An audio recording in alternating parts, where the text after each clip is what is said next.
Welcome back, folks. 2014 NCAA Men's Basketball Bracketology March Madness. We're going to start with the South Bracket. I'm going to let you know how we're going to do things this year, slightly different than how we've done it last year.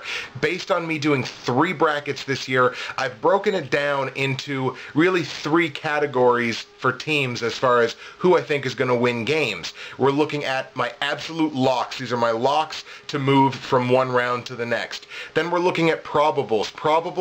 I picked them to win in 2 out of 3 brackets. So 66% of the time, 2 games out of 3, whatever you like. Those are the teams that I picked to move on. And then we're going to be looking at sleepers. Sleepers is they got a chance to win the game, probably not a great chance, but they might have a chance to move on. So we're looking at locks, probables, and sleepers. Let's do it. So starting in round 2, the round of 64, in the South bracket, these are my absolute locks to go from the round of 64 to the round of 32.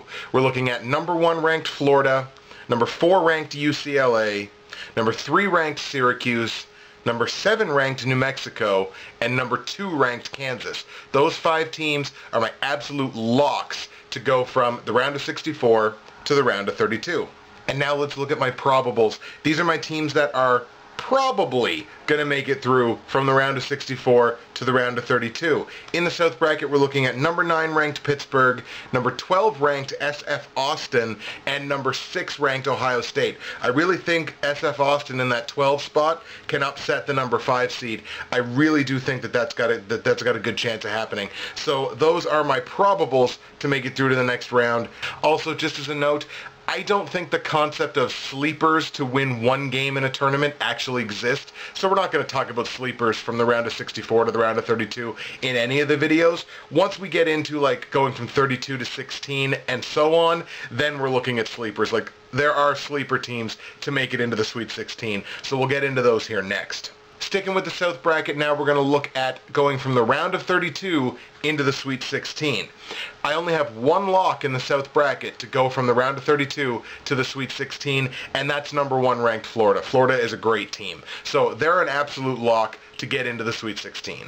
Looking at my probables to go from the round of 32 to the round of 16, the Sweet 16, we're basically going with the rankings here. It's number 4 UCLA, number 3 Syracuse, and number 2 Kansas. I think those teams have a great chance of going from the round of 32 all the way into the Sweet 16. But we do have some Sweet 16 sleepers here for you.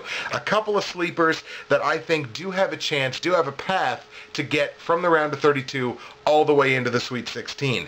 And once again, that is number 12, SF Austin. I really like the way SF Austin looks and plays, and I think they got an outside shot. I think they can be a Sweet 16 team. So we got number 12, SF Austin, number 6, Ohio State, and number 7, New Mexico. So that's going to do it for our early round look at the South bracket. If you want to know how the South bracket is going to play itself out in the Elite 8 and into the Final 4, you're just going to have to check out the Elite 8 and Final 4 video that's going to come at the end of these. I'll let you know. Here's a little tidbit. Here's a reason to keep going. I don't think there are any probables to go from the Sweet 16 to the Elite 8. I do have 1 lock. The rest of them are basically sleepers. Basically sleepers that they might get in. I do have 1 lock to get into the Elite 8. You can probably guess who it is, but you really won't know unless you check out that Elite 8 Final 4 and National Championship game video at the end of this. Come right back. We're going to be checking out the West bracket in the next video. See you in a minute.